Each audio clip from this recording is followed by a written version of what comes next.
नागपूर गोवा शक्तीपीठ महामार्गाला विरोध सुरू आहे. त्यात कित्येक काँग्रेसचे नेते सुद्धा सामील आहेत. पण अशा वेळेस विदर्भातील काँग्रेसचे ज्येष्ठ नेते आणि आमदार डॉक्टर नितीन राऊत यांनी वेगळी भूमिका मांडली आणि त्यांनी असं सांगितलं आहे की या महामार्गामुळे गेम चेंजर हा महामार्ग सिद्ध होऊ शकतो आणि त्यामुळे विदर्भाच्या विकासाला खूप मोठी चालना मिळू शकते. त्यांनी समर्थन केलेलं आहे. डॉक्टर राऊत, काय भूमिका आपली?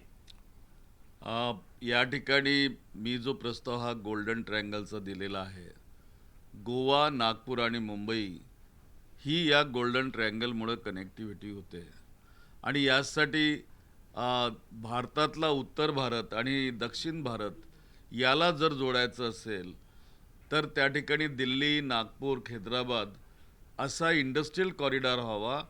जसं मुंबई, गुजरात आणि दिल्ली कॉरिडॉर झाला त्याप्रमाणे. तर हा कॉरिडॉर इंडस्ट्रियल कॉरिडॉर झाल्यानं एकतर हायस्पीड या ठिकाणी ट्रॅफिक राहील आणि त्यामुळं गोव्याचं बंदर आणि मुंबईचं बंदर दोघांची कनेक्टिव्हिटी नागपूरसोबत होईल आणि त्यामुळं विदर्भ विकासाच्या दृष्टिकोनातनं त्याला मदत होईल. असा शाश्वत विकास म्हणून मी हा प्रस्ताव माननीय मुख्यमंत्र्यांना सादर केलेला आहे. आपण विकासाच्या दृष्टीने पाहताय डॉक्टर राऊत, पण कित्येक लोक या आपल्या प्रस्तावाला राजकीय दृष्टीनं पाहत आहेत. त्याबद्दल मला काय म्हणायचं आहे, त्यांचं असं म्हणणं आहे की हा जो ड्रीम प्रोजेक्ट आहे मुख्यमंत्र्यांचा, देवेंद्र फडणवीसांचा आहे, त्यामुळे कुठेतरी तुम्ही भाजपच्या भूमिकेचं समर्थन करताय असं सुद्धा याला पाहिलं जात आहे. गोल्डन ट्रायंगल हा जो प्रोजेक्ट मी या ठिकाणी मांडला, जो दिल्ली, नागपूर, हैदराबाद या शहराशी जोडणारा इंडस्ट्रियल कॉरिडॉर आहे, हा ड्रीम प्रोजेक्ट इतरांचा कसा होऊ शकतो? कारण तो मी पहिल्यांदा मांडलेला आहे या ठिकाणी. परंतु सुदैवानं त्याला शक्तीपीठची लिंक आणि समृद्धी महामार्गाची लिंक जुळते आहे. त्यामुळं हा गोल्डन ट्रायंगल आपोआपच या ठिकाणी हो घातलेला आहे आणि त्यामुळं निश्चितच नागपूरला आणि विदर्भाला मदत होणार आहे. त्यामुळं मी माझ्या प्रस्तावाचं या ठिकाणी समर्थन केलेलं आहे.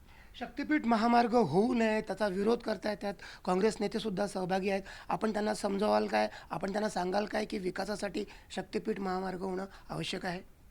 शेवटी विकासाच्या कामामध्ये किंवा चांगलं काम करत असताना संवाद साधणं हा महत्त्वाचा विषय त्या ठिकाणी असतो आणि निश्चितच जेव्हा वेळ येईल या विषयावरती बोलायची, त्यावेळेला निश्चितच संवाद होईल आणि त्यांचे काय इश्यूज आहेत, आमचे काय इश्यूज आहेत ते कळतील.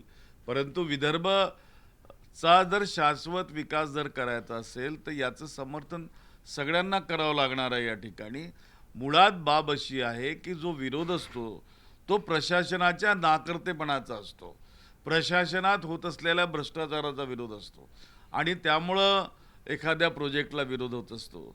परंतु मी जो गोल्डन ट्रायंगल या ठिकाणी मांडला, दिल्ली, नागपूर, हैदराबाद हा इंडस्ट्रियल कॉरिडॉर व्हावा याचं मी या ठिकाणी समर्थन करतो. खूप खूप धन्यवाद. तर दिल्ली, नागपूर, हैदराबाद इंडस्ट्रियल कॉरिडॉर, समृद्धी महामार्ग आणि नागपूर गोवा शक्तीपीठ महामार्ग हा कुठेतरी गोल्डन ट्रायंगल होईल तर त्याचा विदर्भाला फायदा होईल, हा मुद्दा घेऊन डॉक्टर नितीन राऊत यांनी एका पद्धतीनं शक्तीपीठ महामार्गाचं समर्थन केलेलं आहे. व्हिडिओ जर्नलिस्ट विनय शुक्लासोबत संजय तिवारी, NDTV मराठी, नागपूर.